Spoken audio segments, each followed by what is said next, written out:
만약에 워런 버핏이 리딩방을 오픈하면 여러분은 가입하실 건가요? 과연 시청자분이 1972년 당시에 버핏의 리딩방에 가입했다고 해서 여러분도 100% 수익을 올릴 수 있었을까요? 진짜 워런 버핏 사무실에 문을 부수고 들어가고 싶으실 겁니다.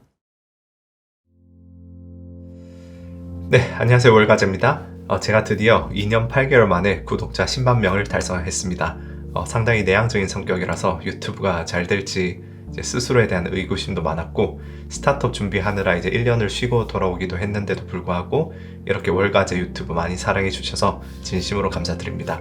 근데 한편으로는 저는 이제 구독자 10만 명이 되었다는 사실에 대해서 이제 개인적으로는 기쁜 만큼의 이제 부담감도 있는 것은 사실입니다. 이제 그냥 단순히 재미를 추구하는 즐거운 컨텐츠나 아니면은 다른 정보 컨텐츠와는 달리 부동산이나 주식처럼 재테크와 관련된 유튜브는 전달하는 정보에 따라서 시청자분들에게 이제 금전적인 손실이 발생할 수도 있기 때문에 언제나 약간은 살얼음판을 걷는 것 같은 느낌이 들기도 합니다. 그래서 구독자 10만 명을 달성한 이 시점에서 이제 유튜브의 원칙과 철학을 정립해보자, 그런 생각으로 이제 저희 팀원들 에이버리, 스텔라, 밀란, 로스, 그리고 다른 유로퓨전 팀원들과 이제 많은 논의를 하고 있습니다. 예를 들어서 시청자분의 시간을 귀하게 여기고 조회수만을 위해서 별 내용도 없는 그런 영상은 만들지 말자는 논의, 그리고 이해상충 문제가 생길 경우 어떻게 할 것인가에 대한 논의, 그리고 어떤 주식이나 시장에 대한 견해를 어떤 방식으로 표현할 것인가, 거기에 대한 논의 등을 하고 있는데, 이제 여름이 지나기 전에 확립을 해서 저희도 영상 시작할 때마다 그런 고지문을 조금 마련을 해보려고 하고 있습니다. 그래서 조금 천천히 성장하더라도 내실 있게 철학이 있는 채널이 되도록 저희가 노력을 하겠습니다. 이제 사실 시황일주를 하는 데 있어서 가장 어려운 점이 그거인 것 같아요. 제가 저의 개인적인 의견을 어디까지 말씀을 드릴 것인가, 그리고 제가 틀렸을 때는 어떻게 할 것인가. 저는 기본적으로 주식시장의 본질은 불확실성이 만연한 상태라고 생각합니다. 사실 삶 자체가 이제 불확실성으로 가득 차 있고, 그 속에서 우리는 많은 선택들을 하죠. 비슷한 대학 두 군데를 붙었을 때 A 대학 가는 게 좋은지 B 대학 가는 게 좋은지 확실하게 알 수는 없습니다. 혹은 고시를 준비해야겠다는 생각을 했을 때 목표대로 고시를 붙을 수 있을지, 그 결정이 옳은 결정인지, 그 무엇도 확실하게 알 수 있는 건 없죠. 다만 부단하게 그에 대한 정보를 모아서 확률을 가늠하고 또 열심히 노력해서 확률을 조금 올릴 수는 있습니다. 주식시장도 마찬가지입니다. 기본적으로 시장은 불확실성으로 가득 차 있고, 그 속에서 우리는 부단히 노력해서 1%, 2% 조금이라도 더 확률이 높은 선택을 해야 하는 것이죠. 어떤 주머니 속에 빨간 공이 55개, 파란 공이 45개가 있습니다. 여기서 공 하나를 뽑았을 때 어떤 색깔이 나올 거라는 질문을 던지면 옳은 답은 빨간 공이 나올 확률이 조금 더 높다겠죠? 그런데 이 주머니를 가지고 누군가가 이 다음 공은 무조건 확실하게 빨간 공이다, 이런 식으로 장담을 한다면 그건 조금 이상한 것이겠죠. 지금 이 주식, 이 종목을 지금 사면 몇 년 후에 반드시 5배 간다, 그런 식의 이야기와 똑같지 않을까 싶습니다. 이제 이것은 프로젝트 벨리 참가자분들의 훈련 과정의 도입부에서 나오는 교보제인데, 이제 갈튼 보드라고 19세기 유명한 천재인 프란시스 콜튼 경이 고안한 장치입니다. 이제 정규 분포를 근사하는 것을 표현하기 위해서 만든 장치인데, 이 위에서 이렇게 하면은 쇠구슬이 떨어지면서 수많은 기로에 서게 됩니다. 그리고 무작위로 이제 좌우로 퍼지다가 결국 떨어지면 이런 식의 어떤 확률 분포의 형태를 띠게 되죠. 이제 자연에서 관찰되는 많은 현상들이 이렇게 생긴 종 모양의 정규 분포를 따릅니다. 예를 들어서 성인 남자의 키를 조사해서 분포를 표현하면 이런 식으로 나오게 됩니다. 다시 말해서 무작위로 쇠구슬 하나를 떨어뜨렸을 때 저는 이 구슬이 무조건적으로 이쪽으로 가거나 무조건적으로 왼쪽으로 갈 거다, 이렇게 확신할 수 있는 게 아니라 대략적으로 이 가운데로 떨어질 확률은 높고 좌우에 멀리 갈 확률은 좀 낮게 나타나는 것을 알 수 있을 뿐이죠. 마찬가지로 무작위로 어떤 성인 남성을 이제 눈 감고 골랐을 때 그 사람의 키는 175 정도의 확률이 가장 높지만 사실상 확신할 수는 없는 것이죠. 하지만 우리가 만약에 그 남성의 다른 정보를 알고 있다면, 예를 들어서 그 남성의 부모님의 키라든지 아니면 그 남성의 신발 사이즈라든지 그런 정보를 알고 있다면 조금 더 유추를 해서 어느 영역이 더 확률이 높은지 알 수 있을 겁니다.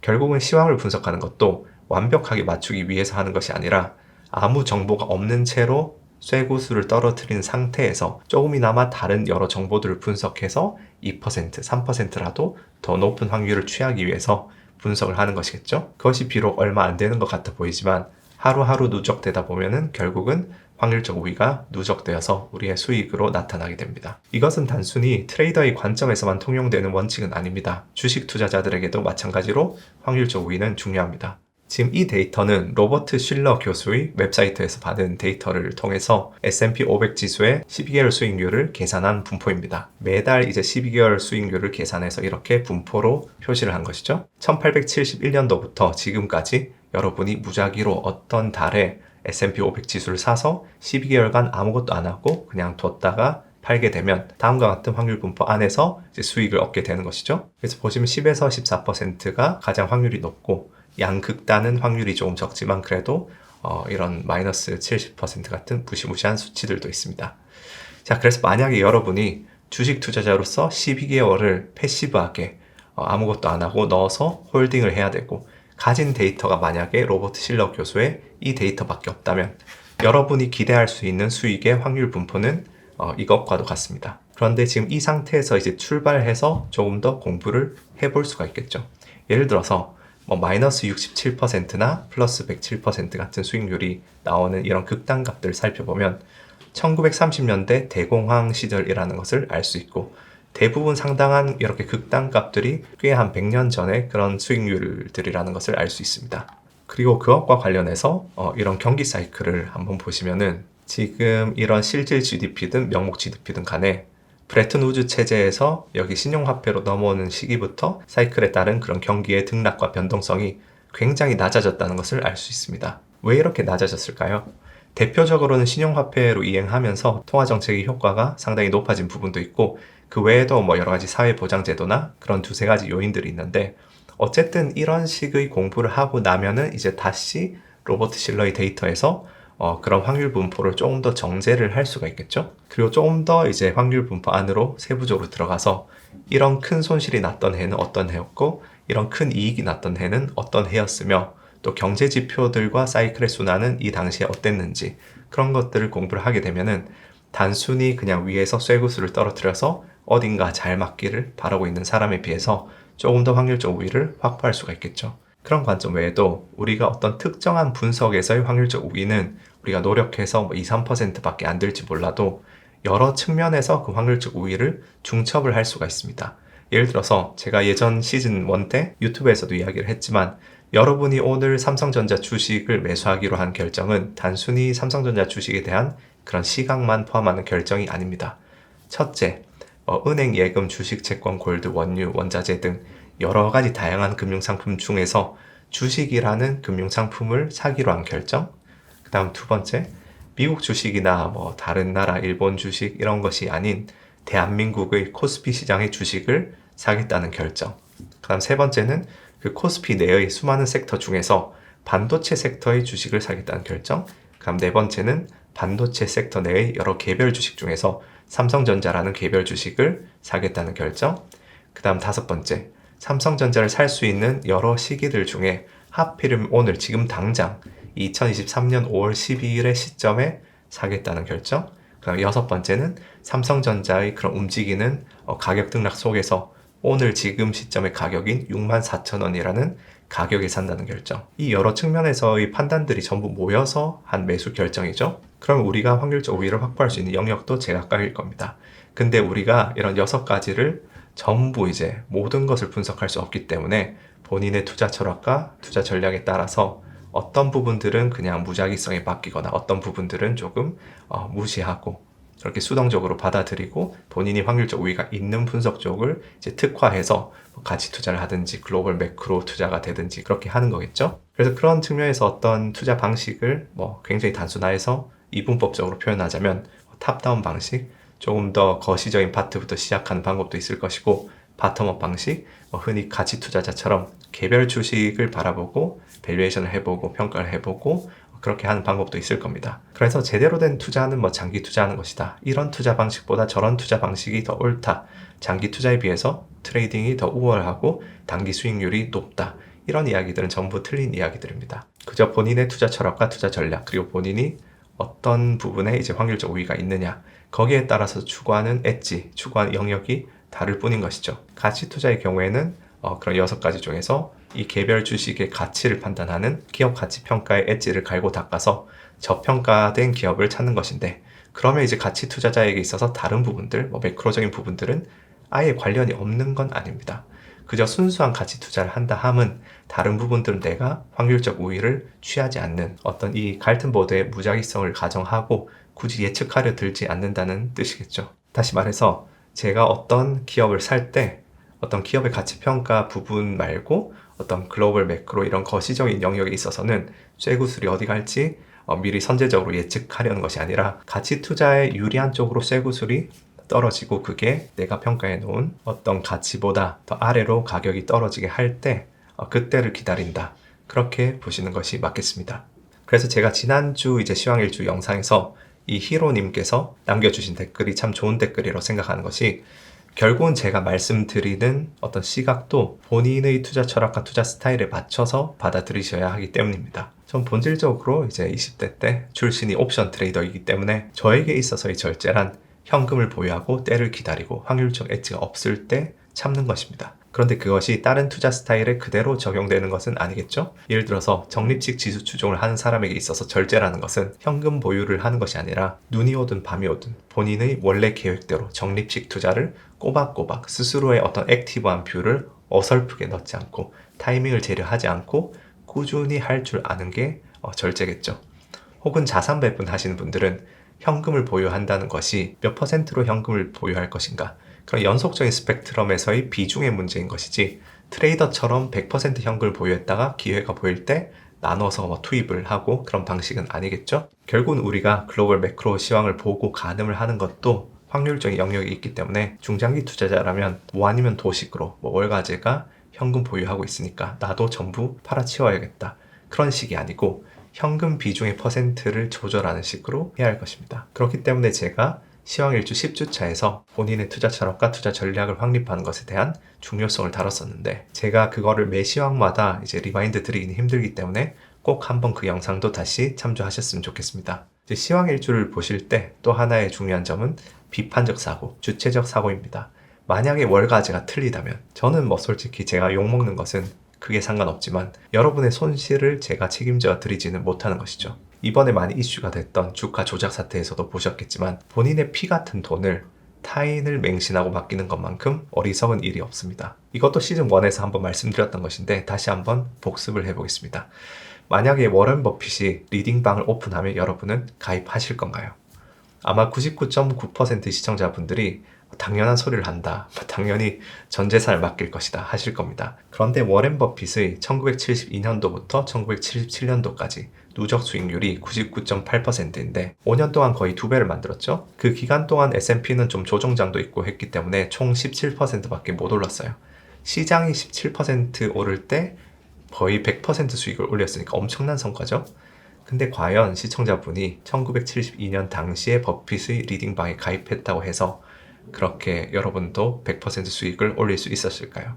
이 72년도부터 77년도까지의 어떤 버핏의 성과, 그 다음 S&P, 그 다음 둘 간의 차이인데, 1972년 S&P가 18.9% 오르는 동안 시청자분이 버핏의 리딩을 따랐더니 14.5% 수익을 냈어요. 그래서 시장보다 좀 못 올랐네 싶으시겠지만 그래도 수익은 냈으니까 계속 따라가 보자, 그렇게 생각을 할 수도 있겠죠. 그렇게 해서 그 다음 73년도 이제 S&P가 마이너스 14.8% 떨어질 때 버핏은 마이너스 10% 떨어졌습니다. 그래서 여기까지는 그나마 S&P보다 이번엔 선방했네 그러면서 계속 멤버십 유지한다고 하겠습니다. 그래서 그 다음 해가 되었습니다. 이제 74년도 S&P가 마이너스 26% 떨어졌는데 버핏은 무려 마이너스 44%나 떨어집니다. 이제 72년도 대비해서 72년도에 돈을 이 리딩방에 넣었는데 그 넣은 돈이 거의 반토막이 났어요. 이 상황에서 어떻게 하시겠습니까? 버핏을 믿고 계속 할까요? 아니겠죠. 아마 대규모 탈퇴가 나왔을 겁니다. 그리고 소송하고 난리겠죠. 고발하고 멱살 잡고. 근데 더 가볼까요? 어떻게든 그래도 믿고 남았습니다. 1975년도 S&P는 엄청난 호황을 누립니다. 무려 37.2%가 올라요. 버핏은 어떨까요? 마이너스 5% 손실을 봅니다. 여러분이 한번 상상을 해보시기 바라겠습니다. 지금 S&P가 4,100 정도니까 5,600까지 오른다는 거죠. 근데 그 기간 동안 여러분이 돈을 맡긴 곳에서 수익도 아니고 5% 손실을 내요. 아니 시장이 거의 40% 오르는데 어떻게 마이너스가 나오냐. 그런 상황에 여러분이 처했다고 눈을 감고 상상을 해보시면 진짜 워렌 버핏 사무실에 문을 부수고 들어가고 싶으실 겁니다. 이 4년 동안 첫 해는 S&P보다 뭐 4% 못하고 그 다음에는 4%보다 잘했지만 세 번째 해는 17%나 못한 수익, 네 번째 해는 40%나 떨어지는 수익을 냅니다. 당연히 이 4년 동안 여러분이 멤버십을 유지할 수 있을 리가 없겠죠. 저도 무조건 나왔을 겁니다. 근데 버핏은 76년도에 134% 수익, 77년도에 S&P가 하락할 때 55%의 수익을 터뜨리죠. 여러분이 아시는 또 다른 전설인 피터 린치는 어떨까요? 피터 린치는 실제 어떤 사례가 있는데 피터 린치가 은퇴를 한 후에 본인의 펀드에 가입했던 사람들의 수익률을 다 조사를 해봤더니 절반 이상이 손해를 본 것으로 나타났다고 합니다. 왜 그럴까요? 피터 린치처럼 전설적인 어떤 수익을 낸 펀드인데 왜 절반 이상이 돈을 잃었을까요? 그 이유는 펀드의 수익률이 좋을 때는 펀드에 이제 사람들이 유입이 많이 되고 수익률이 나쁠 때는 펀드에서 우르르 빠져나갔기 때문이죠. 그러니까 고점에서는 들어오고 저점에서 나가는 걸 반복하니까 돈을 잃을 수밖에 없었던 거죠. 그렇기 때문에 본인의 수익은 결국 본인의 식견, 외부의 정보를 주체적으로 프로세싱하는 능력, 그 다음 돈의 그릇에 좌우가 됩니다. 본인의 돈의 그릇이 작고 투자에 대한 올바른 중심이 잡혀있지 않은 사람은 아무리 뛰어난 거장, 워렌 버핏이나 피터 린치 조언을 듣고 뭐 그렇게 하더라도 일희일비하면서 돈 한 푼 못 버는 것이고, 반면에 스스로의 투자 철학과 투자 전략이 굳건하게 잡혀있는 사람은 개똥 같은 소리를 들어도 거기서 인사이트를 뽑아냅니다. 실제로 피터 린치의 칵테일 파티 이야기는 유명하죠. 칵테일 파티에서 비전문가들이 떠들고 훈수두려 하는 모습을 보게 되면은 피터 린치는 이제 매도 타이밍이 왔구나 그런 생각을 한다는 이제 우스갯소리인데, 그 외에도 이건 좀 그럴 수도 있는데, 저는 예전에 이제 트레이딩을 할 때 제가 볼 때 트레이딩을 좀 못한다고 생각하는 지인이 뭔가를 매매하다가 손절하고 나오는 모습을 보면은 그때 그 사람이 했던 매매를 똑같이 진입하기도 했습니다.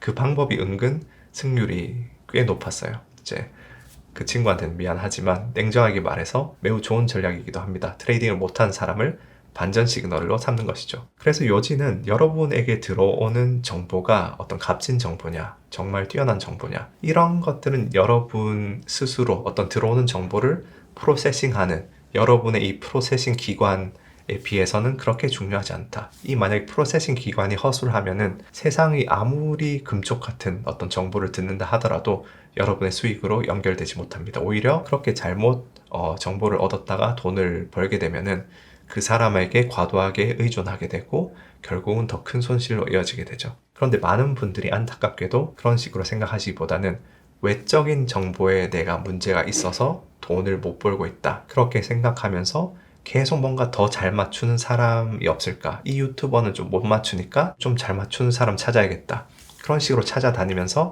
허송세월을 하게 되죠. 그런데 제가 장담하건대 여러분이 유튜브에서 피터 린치와 워렌 버핏을 발견하더라도 스스로의 비판적인 사고력, 주체적인 사고력을 배양하고 그것을 본인의 투자 철학과 투자 스타일에 이제 동기화를 하지 않는다면은 결코 경제적 자유가 오는 날은 없을 것입니다. 그래서 이런 말씀을 드리면서 오늘의 시황은 사실 CLO를 조금 다뤄보려 했는데 에이버리와 밀란이 그쪽을 이미 다룬 것 같아가지고 패스를 하도록 하겠습니다. 그래서 간단히 시장 정도만 보면은 시장도 사실 계속 보합세고 계속 같은 스토리라서 크게 다룰 부분은 없는 것 같아요. 한 가지 특기할 만한 부분을 말씀드리자면은 나스닥과 러셀의 편차가 매우 커지고 있다는 점. 그래서 미국의 4대 주가 지수를 보시면 S&P 500 주가 지수는 이제 우리가 시황 일주를 시작한 이래로 계속 보합세에 있고, 다우 지수는 이제 소폭 하락한 상태인데 나스닥 지수를 보시면 계속 정고점을 갱신하고 있고,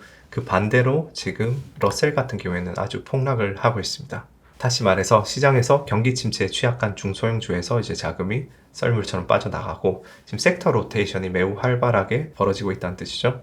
반면에 지금 나스닥 경우에는 사실 상위 몇 개 빅테크 기업이랑 테슬라, 엔비디아 등을 합치면은 아마 나스닥 지수의 50% 이상 비중을 차지하는 조금 이 불균이 굉장히 심화되었고 이게 점점 심해지고 있어서 사실상 이제 전체 주식시장을 대변하는 어떤 주가 지수가 맞나 싶을 정도인데, 지금 빅테크 기업들 같은 경우에는 현금 보유량이 어마어마하기 때문에 침체도 견뎌낼 수 있고, 또 듀레이션, 금리에 민감한 섹터가 IT 분야이기 때문에 금리가 인하되면은 수혜를 많이 받기도 하죠. 그리고 또 4차 산업혁명의 선봉장이라서 미중 패권 전쟁에서 중요한 역할을 하기도 하기 때문에 그런 모습을 또 보이고 있습니다.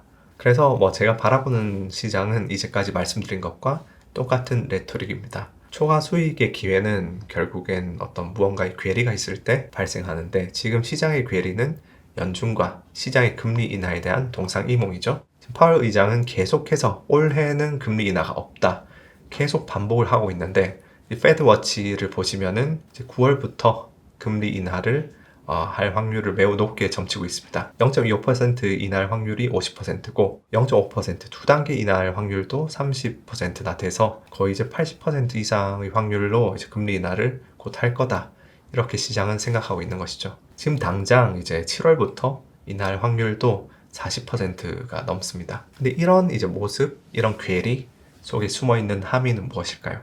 연준은 연말까지 금리 인하는 없다, 그렇게 외치는데 당장 7월이나 9월부터 쭉쭉 금리 인하를 해야 할 거라고 시장이 생각하고 있다는 것은, 거꾸로 말하면 시장은 연준이 당장 다다음 달부터 금리 인하를 할 수밖에 없게 만들 그런 뭔가 터질 거라고 생각한다는 것과도 같겠죠. 왜냐하면 만약에 뭔가 터지지 않고 지금 이대로 인플레가 점진적으로 0.1%, 0.2%씩 2%를 향해서 내려간다면은 지금 당장 7월, 9월부터 두 단계씩 금리 인하를 하는 걸로 나오지는 않을 거기 때문이죠. 그런 시장의 생각은 지금 장단기 금리차도 어마어마하게 확대가 됐고, SVB 사태부터 시작된 은행들의 문제 때문에 대출도 위축되고 있는 데다가 상업용 부동산 문제도 있고, 또 다른 국가들도 유동성이 말라가고 있기 때문에 지금 뭔가 터져도 이상하지 않다, 그렇게 생각하는 것이겠죠.